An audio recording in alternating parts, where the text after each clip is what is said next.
푸틴은 2차 세계대전 이후로 러시아 영토를 외국군에게 뺏긴 최초의 대통령이라는 치욕을 가지게 됐어요. 그러니까 목숨을 걸고 탈환해야 되는 거죠. 지금 언론에는 안 나오지만 저 탄약고 폭파돼서 러시아군이 상당히 공경에 처할 거예요. 군수 보급에. 푸틴으로서는 환장하는 일이 벌어진 거죠. 지금 다급한 거죠. 다급하니까 지금 경고하는 거죠. 그러니까 인민군을 먼저 북한군을 끌어들인 게 레드라인 넘은 거고, 바이든하고 영국 서방도 레드라인 넘었어요. 장거리 사용호가. 그때 푸틴이 또 레드라인 넘은 거예요. IRBM을 쏜 거예요. 이러면 또 서방에 또 카드가 있거든요. 이 그림에서 사실은 푸틴이 불리해요.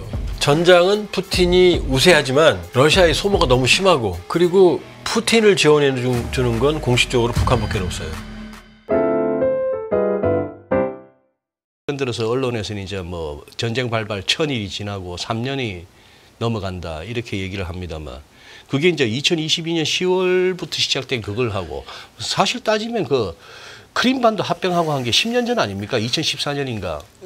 그때부터 어떻게 보면 시작된 전쟁 얘기가 아니에요? 좀 복잡한데요. 복잡하죠. 우리가 러우 전쟁을 너무 모릅니다. 네. 러시아하고 우크라이나는 경상도하고 전라도 관계. 러시아와 우크라이나 예. 경상도와 전라도의 전라도 관계. 아니면 서울하고 경기도 관계가 같은 관계예요. 그러니까 언어도 거의 같아요. 네. 인종 DNA는 거의 100% 같고, 예. 말은 아마 부산 말씨랑 제주도 말씨 정도 차이밖에 안 나요. 어허. 그런데 우크라이나 안에도 러시아계 주민들이 많이 살고 있고, 예. 러시아 안에도 우크라이나 주민들이 많이 살고 있어요. 네. 그러니까 2014년에 어떤 일이 벌어지냐면, 그 당시 우크라이나 대통령이 야누코비치라는 사람이었거든요. 예. 근데 이 사람이 친러계였어요. 예.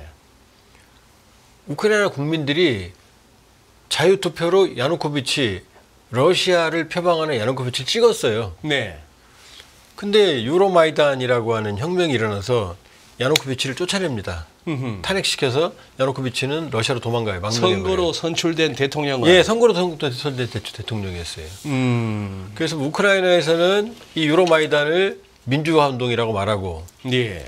러시아에서는 서방의 음모로 친러 대통령을 쫓아냈다 이렇게 인식해요. 예. 그러니까 이 야누코비치 대통령이 쫓겨나니까 예. 러시아는 크림반도를 강제 합병해버리고, 돈바스, 네. 도네츠크, 루간스크 예. 이쪽에 있는, 여기는 러시아계 주민들이 한 거의 50% 가까이 예. 육박되거든요. 여기에서 내전이 벌어져서 분리주의 운동이 벌어져요. 이게 2014년입니다. 예. 이 그 상태가- 분리주의라 하시면 거기서 다시 러시아로 가자는. 러시아로 가겠다는 거죠. 그 사람들이. 아니면 네. 처음에는 러시아로 가겠다가 아니라 자기들이 자치공화국을 만들겠다고 그랬어요. 물론 그전에도 또 사연이 많습니다. 네. 우크라이나가 이 친러계 주민들을 박해를 많이 해요. 예. 그럼 박해를 왜 하느냐? 우크라이나가 소련 시절에 박해를 많이 당했거든요. 거꾸로. 네. 복잡합니다. 네.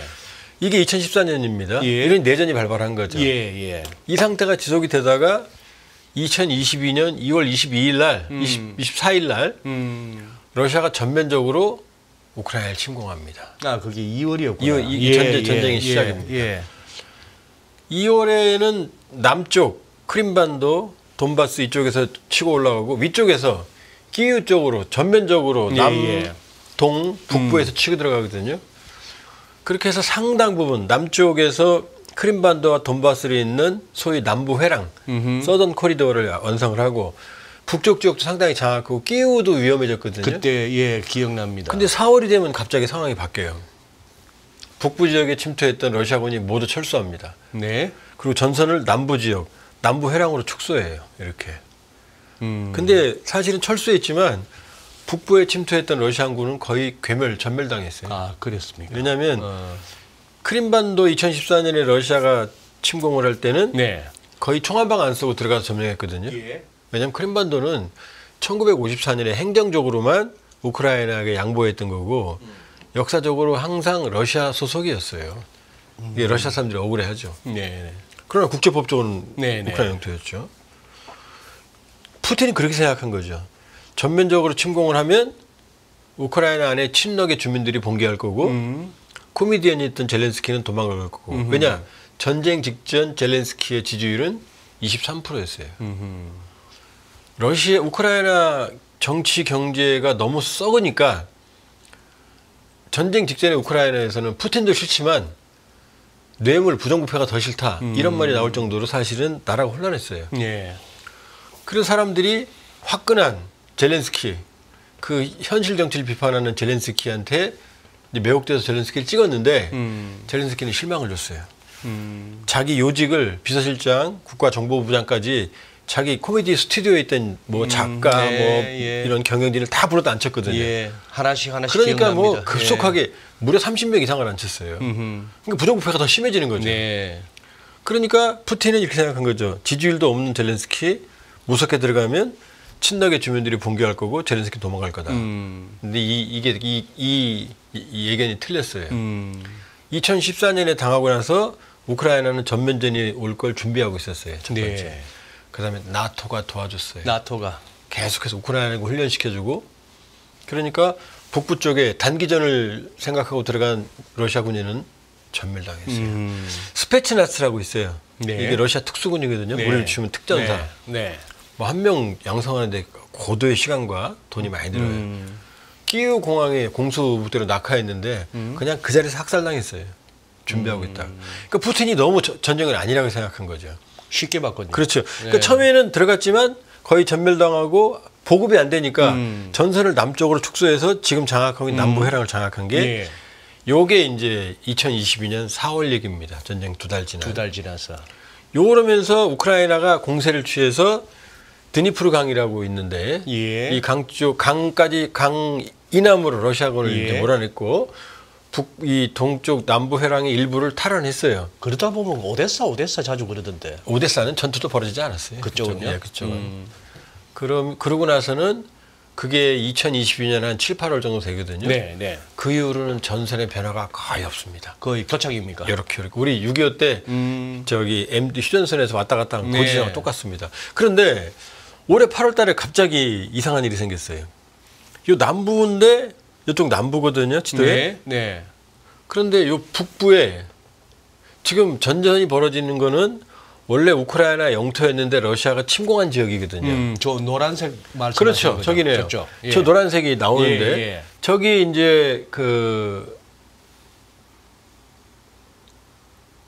저 위에 예.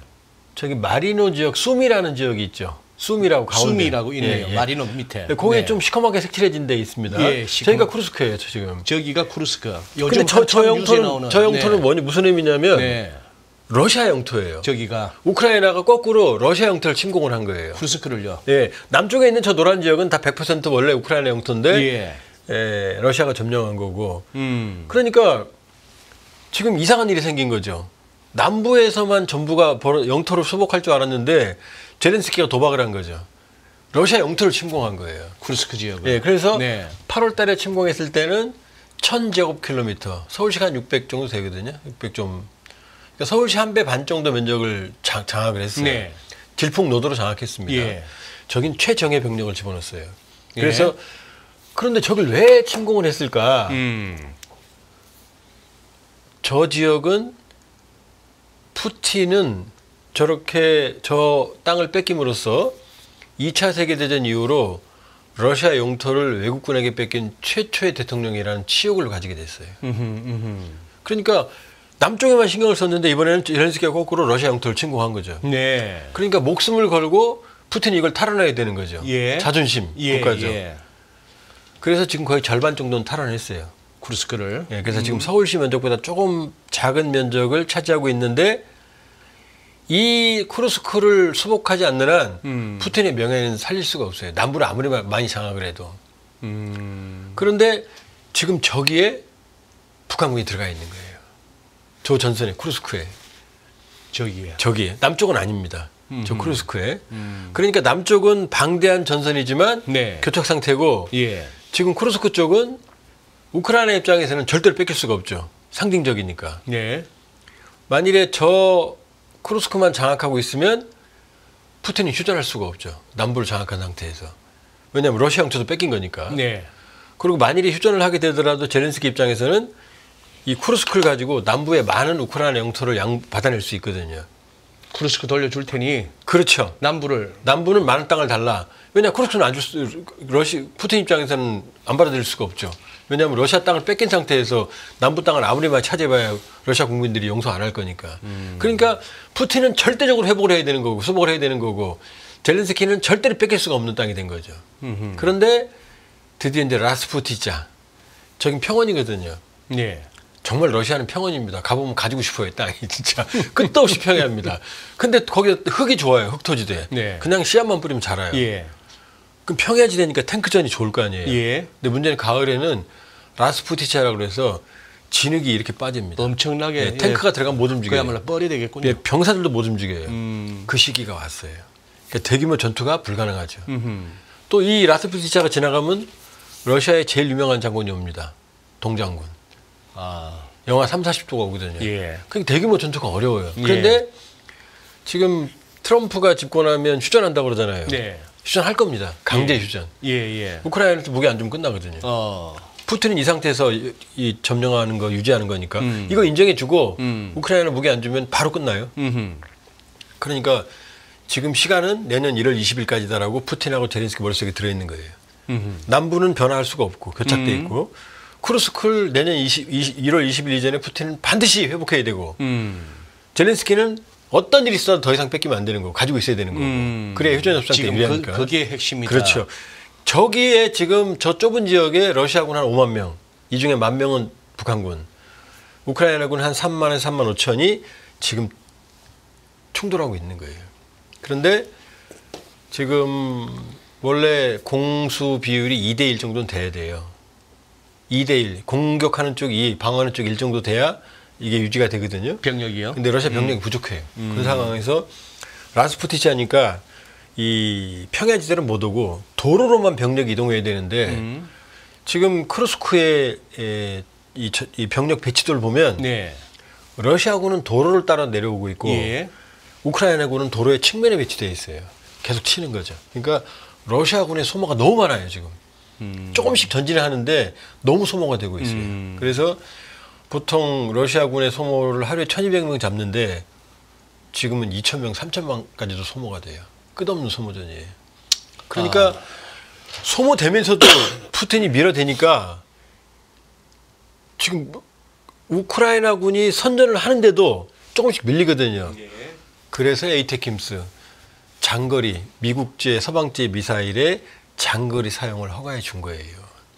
왜냐하면 크루스크 남쪽은 뭐 수백 킬로 전선이지만 크루스크는 가로세로 20~30킬로거든요. 예. 근데 에이테킴스는 사거리가 300이거든요.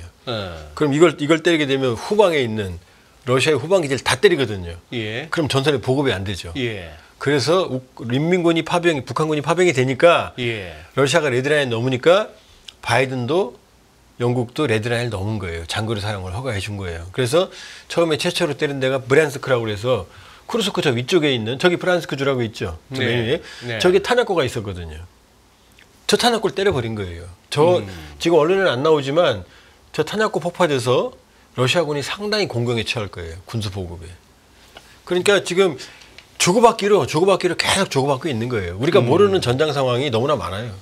지금 에이테컴스가 지금 이제 이번에 바이든 행정부에서 며칠 전에 사용 허가를 낸 지금까지는 장거리 러시아 본토를 때릴 수 있는 걸 갖다 쓰지 마라 그러니까 하다가 줬는데 우크라이나 영토 안에서만 써라. 그런데 이건 지금 쿠르스크는 러시아 영토잖아요. 네. 근데 이 여길 쓰게 해주니까 이제 그냥 때려버리는 거죠. 후방을 다 때리는 거죠. 그러면 전방으로 보급이 되려면 너무나 멀리 보급기지가 있으면 안 될 거 아니에요. 시간이 걸리니까. 200~300km 다 들어있거든요. 이걸 다 때릴 수 있게 된 거죠. 그러니까 이제 푸틴으로서는 환장하는 일이 벌어진 거죠. 그러고 나서 지금 뉴스의 흐름은 그러고 나서 바로 우크라이나 공군에서인가 러시아가 ICBM을 쏘았다 했는데 그건 저는 처음에 듣자마자 좀 이상했습니다. 뭐 ICBM은 대륙간 탄도탄인데 고거리에서 무슨 대륙간 탄도탄입니까? 이제 고각 발사가 있거든요. 북한이 네. 쏘면 북한이 6,700까지 올라갔다가 떨어지거든요. 네. 그 사거리가 1,000km밖에 안 돼요. 그렇게 쏠 수는 있어요. 쏠 수는 있다. 그런데 이제 우크라이나는 심리전에 강합니다. 과장을 많이 해요. 과장. 그러니까 인민군 파병됐다, 뭐 개고기 통조림 먹는다, 뭐 부상당했다. 제가 보기엔 다 조작된 영상이거든요. 그러니까 우크라이나는 예. 어떻게든 과장을 많이 이해해야죠. 전쟁하는 상황이니까 이게 중거리 IRBM이었거든요. ICBM하고 다를 바는 없어요, 사실은. IRBM은 1000에서 5500km 가지고 네. 5500에서 이상이 ICBM이거든요. 예. 근데 지금 쏜 게 다탄도에 머브라고 하는 다탄두. 탄도 안에 여러 개가 들어있는 거거든요. 예. 많이 들어간 12개까지 들어갑니다. 하나 쏘면 뚝뚝뚝뚝 떨어뜨리는 거거든요. 네. 그러니까 ICBM이든 IRBM이든 차이가 없어요. 핵탄두를 실을 수 있는 ICBM, IRBM을 거의 같은 무기 체계고 사거리만 작은 거예요. 그걸 지금 쏜 거예요. 그러니까 푸틴도 지금 다급한 거죠. 다급하니까 지금 경고하는 거죠. 그러니까 인민군을 먼저 북한군을 끌어들인 게 레드라인 넘은 거고, 그러니까 바이든하고 영국 서방도 레드라인 넘었어요. 장거리 사용호가. 그때 푸틴이 또 레드라인 넘은 거예요. IRBM을 쏜 거예요. 예. 그래도 처음에 ICBM이라고 하니까 푸틴이 지켜 나와서 그건 아니고 IRBM이고 뭐 미국에 전화했어 이렇게 무마하는 게 뭐냐. 이러면 또 서방에 또 카드가 있거든요. 서방은. 예. 그럼요. 끝없는 지금 tit-for-tat 주고받기거든요. 네. 이 그림에서 사실은 푸틴이 불리해요. 지금 에이트킴스, 예. 그때 스톰시에도 스칼프 이 사거리만 풀어줬는데 지금 허겁지겁 지금 당황하잖아요. 그동안 우크라이나는 가지고 있었는데 이렇게밖에 못 쓰는 걸 이렇게 쓰게 해준 거거든요. 네. 이거 하나만 갖고도 푸틴이 지금 네. 코너에 몰리잖아요. 네네. 그러니까 지금 푸틴이 앞서 그렇지 않습니다. 전장은 푸틴이 우세하지만 러시아의 소모가 너무 심하고 예. 그리고 푸틴을 지원해 주는 건 공식적으로 북한밖에 없어요. 우크라이나는요. 전 세계가 지원하고 있잖아요. 중국 입장은요. 중국이 러시아에 지원해 준 건 무기가 아니에요. 그러면 이중 용도품입니다. 예를 들면 이 컴퓨터를 지원해 주면 이게 민간도 쓰지만 군인도 쓰잖아요. 무기는 아니잖아요. 네. 그런 것들이에요. 푸틴이 필요한 건 무기거든요. 이 중국이 지원해 주는 건 도움은 되지만 절대적이진 않아요. 물론 중국이 끊어버리면 러시아는 전쟁 수행 능력이 없죠. 그러나 중국은 무기를 주지는 않는다. 무기를 유일하게 대량으로 공급하는 건 북한밖에 없다고 보시면 돼요. 이란이나 이런 데는 공급 능력이 딸려요. 왜냐하면 북한은 1953년 이후로 에브리데이 우리와 전면전을 준비해 왔잖아요. 예. 우리도 마찬가지입니다. 예. 그러니까 우리하고 북한은 전면전에 대비한 군수 보급 체제와 재고를 가지고 있어요. 예. 전 세계 유일한 국가입니다. 예. 그러니까 러시아는 북한에 손을 벌리는 거고 우크라이나하고 서방은 우리한테 계속 손을 벌리는 거죠. 지금 그러면은 이 북한군이 지금 북한군이 여기 투입된 거는 지금 현재까지는 확인된 사실인가요? 현재까지 확인된 건 네. 10월 상순 예. 12,000명에서 11,000명. 예. 지금 국정원 11,000명이라고 특정했어요. 규모가 러시아로 갔고 현재 11,000명이 쿠르스크 인근에 가 있다. 가 있고 지금 일부 전투에 참여했다. 여기까지가 미국, 우크라이나, 대한민국이 모두 공통으로 얘기하는 겁니다. 나머지는 확인이 안 됐어요. 오늘 나왔던 북한군 장성이 부상당했다. 네. 우크라이나 얘기예요. 우크라이나 얘기는 일단 걸르고 봐야 돼요. 우크라이나의 주장이다. 예. 그 다음에 인민군의 포로로 잡았다. 네. 부상병이 있다. 네. 그건 제가 보기에 그다음 개고기 통조림을 먹는다. 그러니까 대부분 다 조작 영상입니다. 제 기준으로 보면. 왜냐하면 오늘 장성이 부상했다는 걸 그걸 어떻게 확인합니까? 우크라이나 정보망이 그렇게 바로 그 부상자까지 확인할 수 정도로 강하다? 그 다음에 무슨 인민군이 아마 부상당해서 이렇게 증언하는 장면이 유명한 장면이 계속 나올 거예요. 네네네. 근데 그 영상을 공개한 게 우크라이나 국방부가 아니고 민간단체거든요. 그렇더라고요. 예. 만일에 인민군 포로를 잡았다면 북한군이 파병됐다는 확실한 증거지 않습니까? 그렇죠. 그럼 그 사람의 신원, 계급, 소속 부대 예. 이걸 우크라이나 국방부가 공개하면 끝나는 일이잖아요. 네. 근데 그걸 왜 민간단체가 공개합니까? 그 말이 안 되죠. 그다음에 개고기 통조림 영상은 확실히 조작인 게 거기에 누렁이 개고기라고 써 있는데 네. 북한에서는 단고기라고 그래요. 개고기란 말 안 써요. 아, 예. 그다음에 북한에서는 고위직이라 하더라도 개고기 통조림을 본 사람이 별로 없어요. 일반인들은 개고기 통조림 볼 수도 없습니다.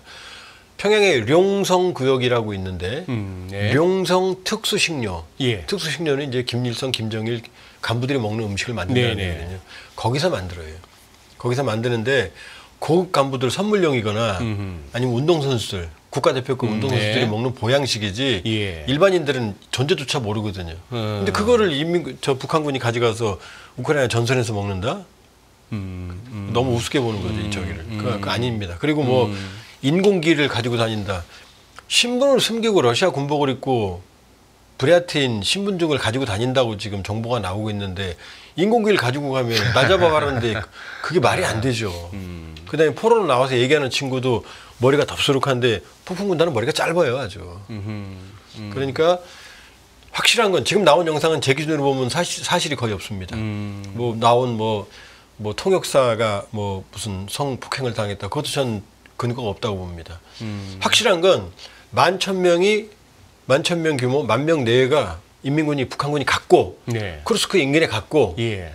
그다음에 여기에 지휘하는 장성이 갔다. 왜냐하면 11,000, 2,000명이면 여단 사기 여단이거든요. 그럼 여단장이 별 하나거든요, 북한에. 네. 그럼 별 하나짜리가 4명은 분명히 갔겠죠. 예. 그다음에 이걸 총 지휘하는 사람이 갔겠죠. 예. 김용복이라고 하는 예. 인민군 부총참모장 별 3개. 우리도 월남전에 갔을 때 최명신 장군이 중장이었어요. 그럼 5명은 확실히 갔죠. 네. 그럼 더 있습니다. 북한은 이 사람들을 감시하는 총정치국의 장교들이 가거든요. 정치위원들이. 그럼 여기도 별자리가 하나 있을 거 아니에요. 네. 그러면 최소 6명은 간 겁니다. 이름은 몰라도 최소 6명은 간 건 확실해요. 이 11,000명, 2,000명이라면은. 요 정도 규모는 확인됐고 전면적인 교전에 참여한 증거는 없어요, 아직. 네. 뭐 하는지 모릅니다. 아마 훈련하거나 준비 중일 거다. 그러나 대규모 교전에 참여했다면 전사자가 발생할 거고 포로가 발생할 거고 그럼 우크라이나 국방당국이 그걸 확보할 거 아닙니까, 신병을. 그럼 공개하면 되잖아요. 아직 공개 못하고 있잖아요. 그러니까. 하루에도 포로가 얼마나 많이 잡히는데. 아, 예. 이게 제가 아는 신뢰할 수 있는 정보입니다. 정보가 아니라 제 판단입니다. 예, 예. 그러면 박사님 다시 한번 되돌아가 보는데요. 예. 전쟁이라는 것이 무턱대고 쳐들어갈 수는 없는 거고 그때 2022년에 그러면 러시아가 시작할 때 명분은 뭐였으며 왜 그렇게 우크라이나를 침공한다고 했었죠? 지금도 전쟁이라고 러시아는 안 합니다. 특수작전이라고 그러죠. 특수작전. 네, 네. 특수군사작전. 네. 특별군사작전. 예. 이렇게 얘기하면 정말 그 복잡한 얘기가 이제 진행이 돼야 됩니다. 네. 예를 들어서 6.25 예. 한국전쟁. 예. 이것도 6월 25일 날 김일성이 치고 내려왔지만 사실은 그 전에 우리 어떻게 됐어요? 여순 반란 사건부터 시작해서 제주 4.3부터 아주 긴 해방 이후, 광복 이후에 좌우의 충돌이 있었잖아요. 네네. 공산 세력의 중동 예, 쪽에서. 예. 그런 것처럼 러우 전쟁의 뿌리가 아주 깊어요. 일단 이 돈바스 지역에 러시아계 주민들이 주의를 표방하고 내전을 벌이면서 내전 상태에 들어갔잖아요. 여긴 전쟁이었어요. 네, 돈바스 전쟁 네. 기억납니다. 예. 근데 이 내전 상태에서는 러시아 군들이 도와줬지만 이 우크라이나 군이 정규군이잖아요. 예. 그러니까 이쪽이 더 우세했어요. 어허. 그러니까 예. 좀 밀렸죠. 이쪽이. 예. 그리고 그 안에서 전쟁 범죄가 많았어요. 전쟁 범죄는 피해가 없어요. 양쪽 다 많아요. 거기에 특히 이제 이 우크라이나 민족주의의 강성 민족주의 계열이 있거든요. 네. 이쪽이 이 백인 우월주의 예. 이런 극단주의가 좀 있어요. 예. 극단주의가. 그러면서 그쪽에서 많은 상호 전쟁 범죄가 일어나고 그러면서 러시아인들은 러시아 것만 보니까 러시아계 주민들이 당하는 것만 보니까 거기에 대해서 이제 분노가 있었던 거고 자기들이 한 짓 생각 안 하고 네. 그 다음에 우크라이나 지도 한번 보여주실까요? 우크라이나 지도 한번 보여주시면 좋을 것 같은데 네. 우크라이나 지도를 보면 네. 우크라이나 지도가 보시면요. 예. 저 지도 오른쪽이 러시아입니다. 예. 저 우크라이나가 뚫리게 되면 러시아 심장부가 뚫리는 거예요. 아무것도 없어요, 저긴. 러시아 심장부입니다, 바로. 바로 모스크바는 예. 얘기네요. 그 다음에 모스크바는 저 위고. 그 다음에 위고. 우크라이나가 뚫리면 예. 유럽이 뚫려요. 그러니까 우크라이나 지도는 유럽과 러시아를 잇는 다리예요. 네. 근데 우크라이나가 나토에 가입한다고 그랬거든요. 심지어 나토에 가입한다고 헌법에 규정했어요. 헌법에서. 이게 참 특이하죠. 그게 젤렌스키 정부. 젤렌스키 전이에요. 전에. 근데 젤렌스키는 이걸 이제 승계한 것뿐이에요. 네. 근데 젤렌스키 정부도 자기네 나토 가입을 공공연히 외쳤거든요. 그러니까 지금 이 돈바스 지역의 러시아계 주민들을 돕는 것, 그 다음에 우크라이나 나토 가입 방지, 이게 명분이었어요. 그래서 특별 군사 작전이라고 한 거예요. 그 두 개를. 그다음에 그나마 러시아와 나토 사이에 완충 지역을 하던 게 완충 역할을 하던 게 우크라이나인데. 그렇죠. 저게 우크라이나의 숙명이에요. 네. 근데 우크라이나는 왜 나토 가입하냐? 러시아하고 적대 관계니까 불안하잖아요. 불안하다. 언제 당할지 모르잖아요. 그러니까 나토에 가입하면 못 건드리니까 나토 회원국이 되면 나토 회원국에 대한 공격은 전체에 대한 공격으로 간주하고 전체가 대응한다. 이게 헌장이거든요. 네. 그러니까 나토에 가입하고 싶어서 이제 이해하죠. 네. 그러나 러시아 입장에서는 쉽게 말하면 이런 거예요. 경기도와 서울이 다른 나라가 됐는데 경기도가 북한하고 동맹을 맺는다고 똑같은 거예요. 그럼 서울이 이걸 좌시할 수 없잖아요. 근데 서울 입장에서는 경기도가 언제든 침범할 수, 그러니까 경기도는 서울이 언제든 경기도를 침범할 수 있으니까 두려우니까 이게 충돌했던 거예요. 네네. 그러니까 우크라이나 입장을 이해하지만 사실은 현실주의적 노선이 우크라이나의 답이었어요. 그러니까 균형을 유지하면서 안전을 지키는 실리를 택했어야 되는데 왜냐? 네. 나토 헌장에는 분쟁 중인 국가는 나토에 가입할 수 없게 돼 있어요. 근데 지금 돈바스 내전이었잖아요. 네. 두 번째, 우크라이나는 부패 지수가 매우 높거든요. 예. 부패 지수가 높으면 나토 가입이 안 돼요. EU 가입이 안 돼요. 그러니까 이런 상황에서 그러니까 분명히 푸틴이 불법적으로 우크라이나를 침공한 건 전쟁 범죄를 일으킨 건 잘못입니다. 네. 잘못이에요. 예.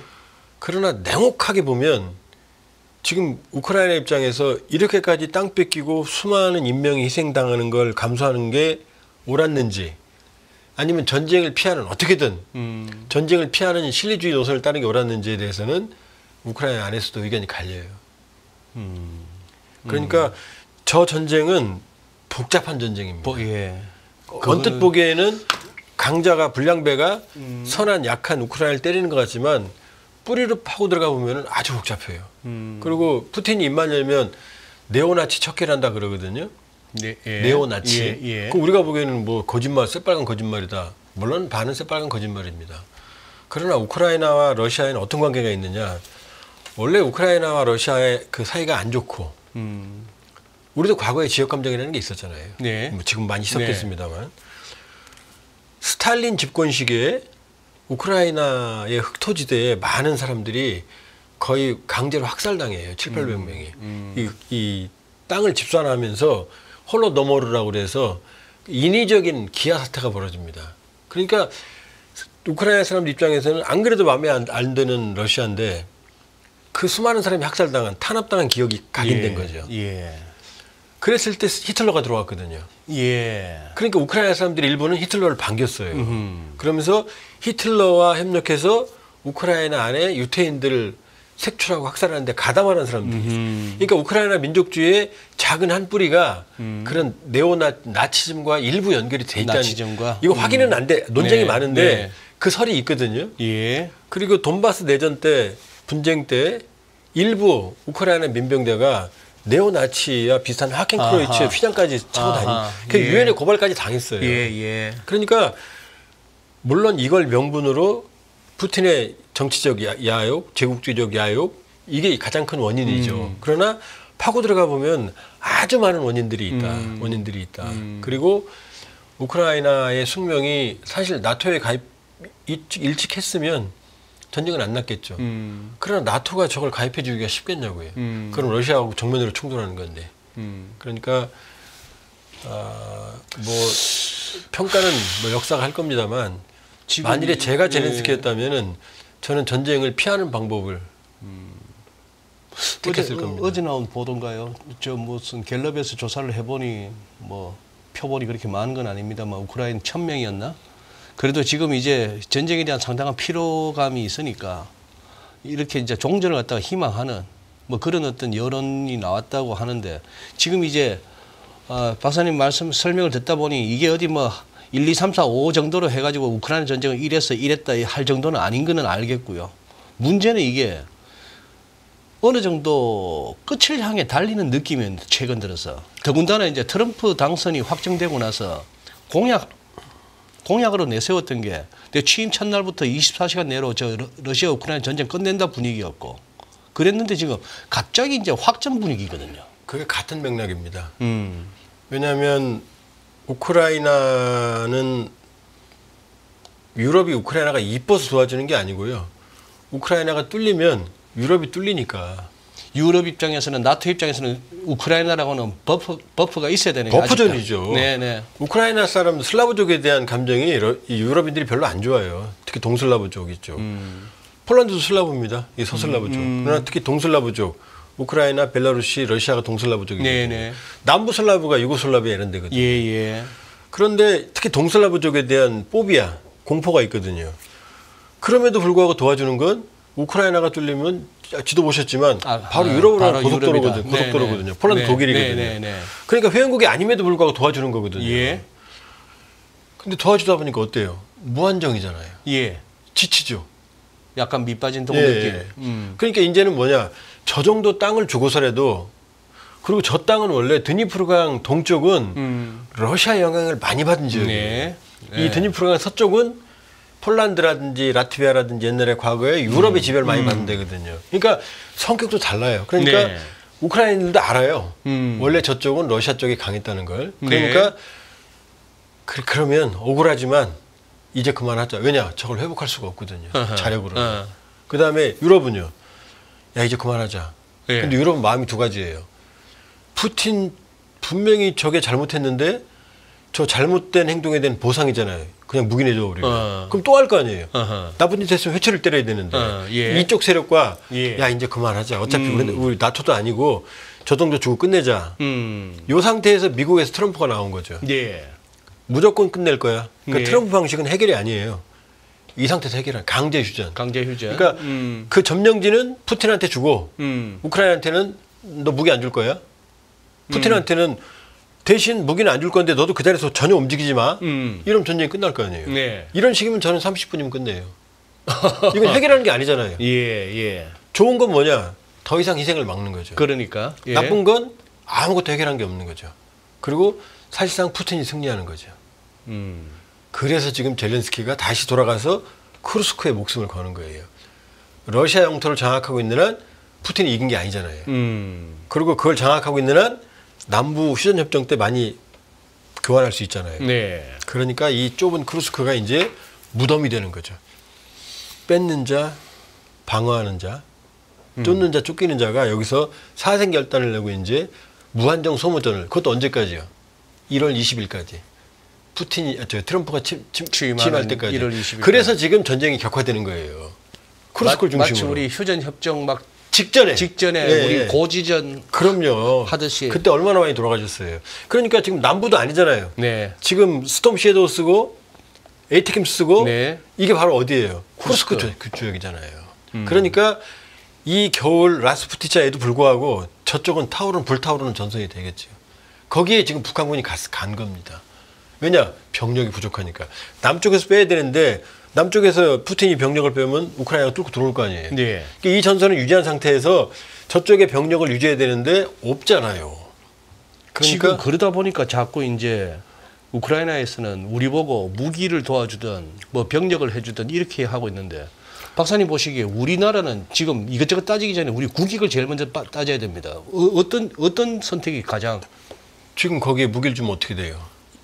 북한군을 우리 무기가 죽일 거 아니에요. 예. 우리 무기와 북한군이 부딪히는 거잖아요. 예. 그럼 이게 남북이 여기서 총돌 안 하겠어요?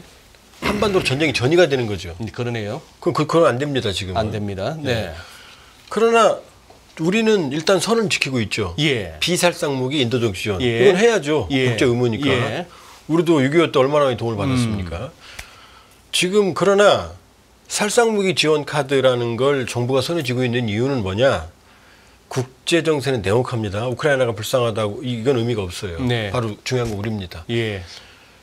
만일에 인민군 북한군이 거기 간 거는 그것도 우리를 러시아와 우크라이나 전쟁에 연관을 시킨 거지만 예. 더 중요한 건 뭐냐? 벌써 오늘 얘기가 나왔잖아요.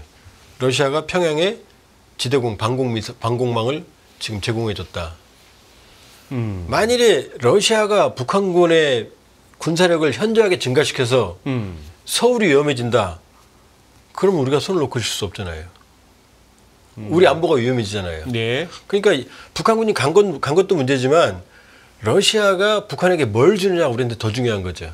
우리의 위협이 되는 무슨 요소를 주느냐. 만일에 우리에게 치명적인 위협이 될 수 있는 요소나 기술이나 네. 장비나 무기를 러시아가 북한에 준다. 예. 그럼 우리도 가만히 있을 수는 없는 거죠. 이게 지금 이 상황인 거예요. 그러나 현재까지는 고선이다. 지금 인도적 지원 수준이다. 요 수준입니다. 향후의 미래는 열려 있는 거죠. 여러 가지 좀 무서운 생각도 들기 시작합니다. 뭐 그런데 그래서 예. 북한군 파병이 레드라인을 넘은 거란 얘기예요. 이제 또 일각에서는 이제 뭐 워낙에 공중파 방송에서의 그 보도도 보도지만 이제 유튜브 같은 데서는 또 무서운 얘기도 놔둡니다. 이러다가 이제 소위 말하는 3차 대전 가능성 걱정하지 마십시오. 그건 아니겠죠. 자, 푸틴이 네. 우크라이나하고 싸우는데도 지금 코피가 터지는데 전 유럽과 미국과 싸웁니까? 핵탄두는 러시아가 제일 많아요. 5,500개. 네. 그런 핵탄두는 다이아몬드가 아니기 때문에 유지 보수에 천문학적인 돈이 들어갑니다. 네. 지난해 미국이 핵탄두 유지 관리에 쓴 돈이 400억 불입니다. 어허. 러시아 그런 돈 없어요. 러시아가 사용 가능한 핵전력은 미국에 현저하게 딸릴 거예요. 그런데 유럽이 어떤 나라입니까? 영국도 핵이 있고 프랑스도 핵이 있잖아요. 네. 영국, 프랑스 핵과 미국의 핵을 동시에 3차 대전을 한다고요? 핵전쟁을 푸틴이 핵하는 건 그만큼 절박하다는 얘기예요. 절박하다는 얘기. 그 카드를 꺼내면 안 되죠. 그 카드를 꺼내는 순간 이건 공멸이 아니라 러시아가 없어지는 거예요. 예, 예. 똑같이 쏴도 예. 여길 다 쏟아볼 텐데 예, 예. 러시아는 존재가 없어지는 거죠. 서방은 타격만 입고 말겠지만. 그런 상황에서 핵카드를 꺼낸다는 얘기는 그만큼 절박하다는 얘기죠. 물론 우리가 핵전쟁을 너무 이렇게 무관심해도 안 되고 경각심을 가져야 되지만 우크라이나 싸우는데도 코피 흘리고 힘들어하는 러시아가 어떻게 전 세계를 상대로 전쟁을 할 수가 있습니까? 그 말씀은 저도 그거 한 게 일단 저는 시장이 그걸 갖다가 이렇게 그 확전이 거기까지 치닫는다고 본다면 이렇게 평론할 수는 없다고 보거든요. 아직. 그러니까 말씀드리지만 뭐 유튜브에 뭐 많이 나오죠. 별소리가 다 있죠. 푸틴이 많이 점령을 했고 네. 그러나 이 전쟁은 푸틴에게는 우크라이나도 불쌍하죠. 러시아는 1억 4천, 네, 3, 4천, 우크라이나 한 4천도 안 되는 인구에 예. 강대국의 침략을 받아서 그러나 전쟁 양상을 보면 푸틴이 절대적으로 불리합니다. 무한정 소모되는데 스스로 자급할 수는 없고 네. 우크라이나는 힘들어 보이지만 힘들면 더 주고 우크라이나가 너무 들어가면 좀 더 덜 주고 요 꼭두가시처럼 선을 뒤에서 잡고 놨다 풀어줬다 잡았다 풀어줬다 하는 게 참 미국과 나토거든요. 예. 그럼 사실은 러시아는 끝없는 수렁 속으로 빠져 들어가는 거죠. 이 전쟁을 휴전을 해도 푸틴 살아생전에 러시아는 절대로 전쟁 이전의 국력을 회복하지 못합니다. 또 하나 분명히 영토를 강제 점령한 영토를 포기 안 할 텐데 네. 그럼 서방과 미국이 러시아에 대한 제재를 풀어줄 수가 없을 거 아니에요. 그럼 영원히 제재를 받는 거예요. 그럼 러시아의 미래가 어디 있습니까? 네. 이 전쟁은 푸틴의 거대한 전략적 실수다. 그다음에 젤렌스키 같은 경우는 젤렌스키한테 가혹한 말인지 모르겠습니다만 어떻게든 전쟁을 피했어야 된다. 이 전쟁을 막았어야 된다. 이렇게 볼 수 있죠. 진짜 뭐 TMI라고 too much information은 때로는 혼란만 가중시킬 때도 있는데 요즘 이제 아닌 게 아니라 별의별 어떤 뭐 컨텐츠들이 다 올라오니까요. 그래서 뭐 어떻게 보면은 북한이나 중국이나 할 것 없이 다소 그쪽에 이렇게 비판적이고 그쪽을 이제 잘 안 되기를 바라는 어떤 평소 컨텐츠가 올라오는 영상들을 보면 요즘 체제 불안 내지는 체제 붕괴 이런 소리까지도 막 나오거든요. 어떤 그런 조짐이 박사님도 보시기에 그런 조짐이 읽히십니까? 위험하죠. 위험합니까? 북한은 위험합니다. 북한은. 예. 그런데 북한은 네. 사라지지 않습니다. 북한이 붕괴하진 않아요. 김정은 정권, 이 레짐은 바뀔 수 있죠. 레짐은 바뀔 수 있어요. 왜냐하면 벌써 바뀌었잖아요. 김일성에서 김정일로, 김정은으로 바뀌었잖아요. 이건 가능하죠. 왜냐하면 김정은 체제에 들어와서 너무나 많은 정책적 실수 혼란들이 있어요. 네. 지금 여기도 경제 채널입니다만 예. 뭐 경제에 관심 있으신 분이니까 금방 체감하시겠네요. 보통 1달러의 북한 환율이 예. 8,400원, 8,000원대였거든요. 예. 2만 원대까지 올라갔어요. 지금요? 예. 지난주가 한 18,000원까지 내려왔어요. 우리로 치면 이게 경제가 감당하겠습니까? 못하죠. 우리로 치면 이게 거의 3,000원 한다는 얘긴데요. 그렇죠. 예. IMF도 그렇게 안 갔거든요. 예. 식량 가격 고공행진입니다. 그 다음에 지금 더 중요한 게 뭐냐? 통일과 민족 개념의 삭제를 지시했거든요. 통일과 민족을 같은 민족도 아니고 우린 통일 안 한다. 남북은 전쟁 관계다. 이렇게 선언했거든요. 남이다 이거네요. 그렇죠. 그런데 통일과 민족은 김일성의 유언이에요. 주체사상은 민족주의적 공산주의거든요. 사회주의가 망하니까 김일성이 입장을 바꿔요. 원래 민족주의는 사회주의에서는 나쁜 말이에요. 피에 기반을 둔 민족은 거부합니다. 네. 피부가 빨갛든 하얗든 노랗든 노동자면 같은 민족이라고 생각해요. 근데 갑자기 사회주의가 망하니까 1991년에 김일성이 마이니치 신문과 인터뷰하면서 나는 민족주의자이면서 나는 공산주의자이면서 민족주의다 이런 유명한 말을 해요. 아하. 그게 북한 사회에서 어마어마한 충격이었어요. 민족주의 나쁜 건데? 김일성이 교활한 거죠.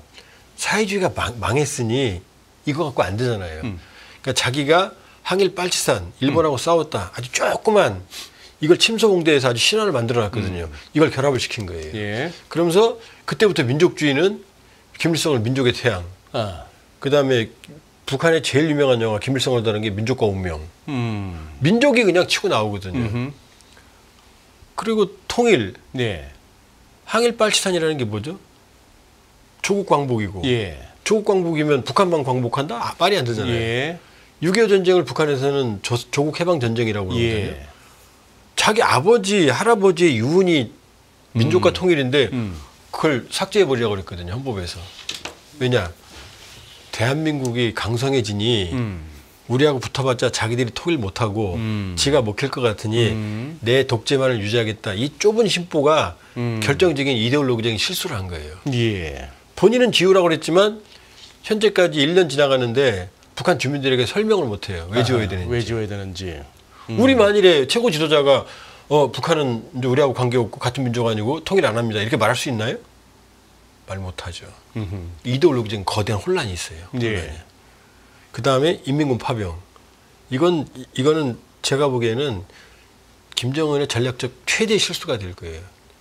지금 12,000명, 11,000명 파병했지만 네. 쿠르스크전에 투입이 되면 예. 한 달이면 소모될 거예요. 월남전에 우리가 64년부터 73년까지 무려 32만 명이 파병됐어요. 네. 게릴라전이 주 전장이었는데. 그래요. 그리고 5,000명이 전사하셨어요. 32만 명 파병에 5,000명 전사. 예. 11,000명 부상. 근데 게릴라전이 주 전장이었거든요. 근데 여기는요. 하루에 1,200명, 2,000명씩 소모되는 전면전이거든요. 네. 예. 거기다 파병된 인민군은 중장비가 없어요. 탱크, 장갑차, 중포가 없는 경보병이에요. 휴대용 무기만 갖고 다니는. 쿠르스크 전선에서는 탱크와 장갑차, 중포가 없으면 전쟁을 못해요. 그럼 저 병력이 투입이 되면 거의 학살당할 거라고요. 예. 그럼 여기서 안 끝나죠. 추가 파병이 돼야 되겠죠. 네. 지금 벌써 북한에서 추가 파병 준비가 있다는 얘기들이 나오기 시작해요. 첩보입니다. 제가. 예. 왜냐하면 전사하면 계속 보충병이 가야 될 거 예, 아닙니까. 예. 그럼 끝없이 가야 될 거 아니에요. 예. 그러면 북한도 자식 하나 기르는 집안인데 북한도 출산율 1.7이에요. 그러면 저기서 부모들이 아무리 독재체제인데 독재체제 참고 사는 것도 내 새끼 때문인데 가만히 있을까요? 그다음 수만 명, 수십만 명이 참전하면 돌아올 텐데 러시아가 우리 보기에는 독재 국가지만 북한에 비하면 천국이거든요. 자유거든요. 스마트폰, SNS, 뉴스 다 보고 다 하거든요. 예. 그럼 그 자유를 경험한 사람들이 북한에 가면 또다시 평양문화보호법, 반동서당문화배격법, 청년교양부장법 이런 거 속에 통제 속에 들어갈까요? 이런 거 막 보다가 변화의 어떤 씨앗이 되겠죠. 그 다음에 그 무차별적으로 학살당하는 그런 전쟁의 트라우마, 예. 이 병사들 예. 이게 통제가 될까요? 뭐 대가를 뭐 여러 가지 많은 대가를 받겠지만 제가 보기에는 이건 김정은의 최대 실수가 될 거다.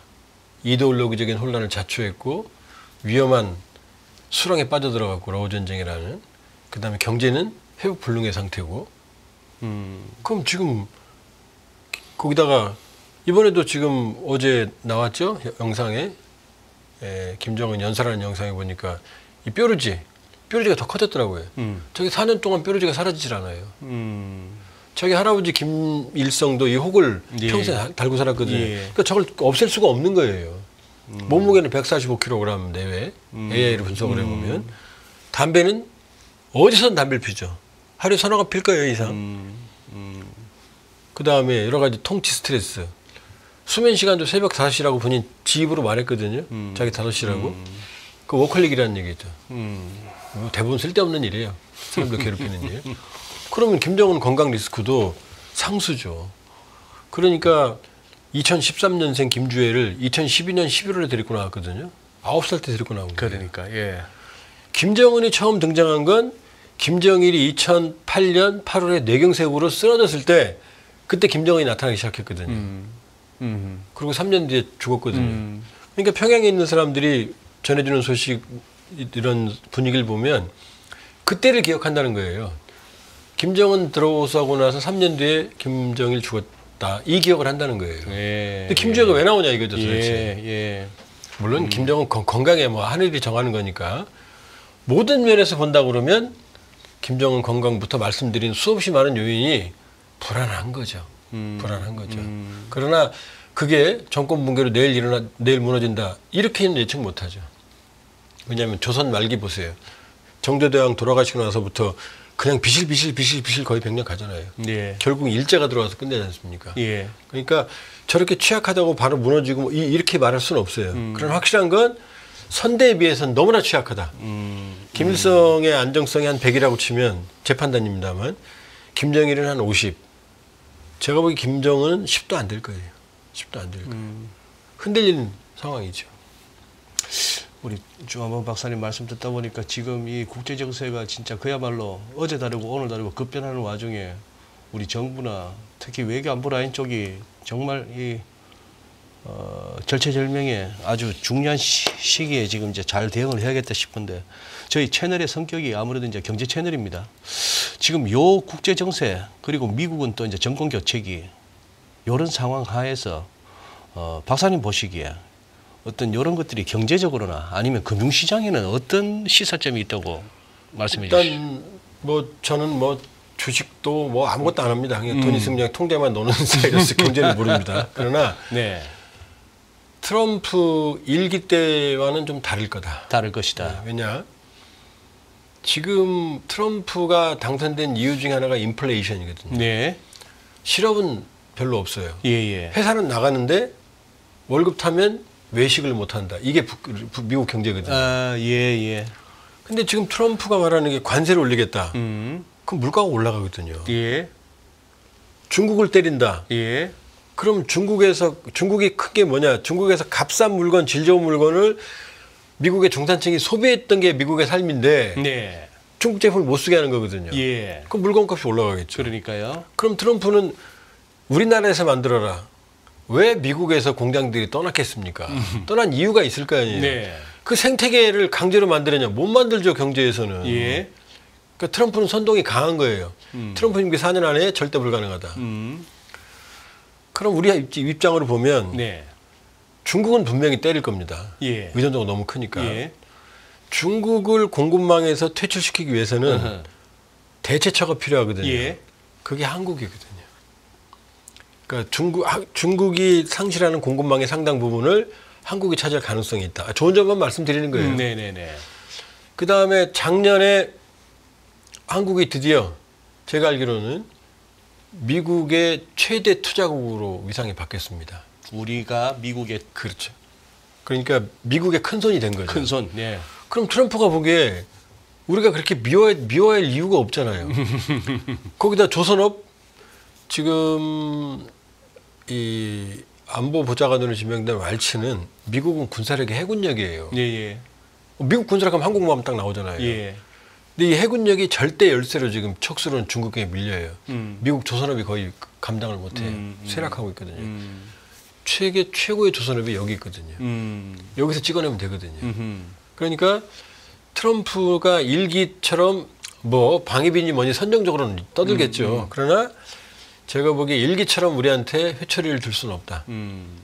오히려 전략적으로 트럼프 이게 한국은 매우 중요한 국가가 될 거다. 그러니까 제가 보기에는 뭐 경제 채널이니까 뭐 민감하니까 제 개인적인 판단입니다만 예.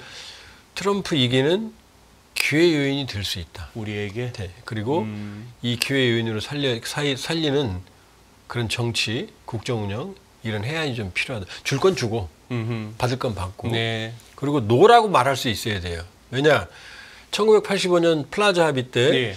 일본이 미국 GDP의 52%였거든요. 예. 이때 플라자 합의 앵고로 지금 25% 쭈그러뜨렸거든요. 예. 동맹이 동맹을 쭈그러뜨린 거예요. 예, 예. 그러니까 동맹 만능주의에 빠져서는 안 되고 줄 건 주고 받을 건 받고 노라고 할 수 있는 한국이 돼야 된다. 안 되는 건 안 되는 거다. 그리고 트럼프 얘기를 기회를 살릴 수 있는 많은 요인들을 발굴하고 대응책을 구축하는 게 제가 보기에는 좋다. 야, 예, 알겠습니다. 우리 또 조한문 박사님 시작하실 때는 50분 길다고 하셨는데 벌써 60분을 향해 갑니다. 아직도 더 해주실 말씀은 많은 것 같습니다만 오늘은 여기서 줄이겠습니다. 오늘 고맙습니다. 네.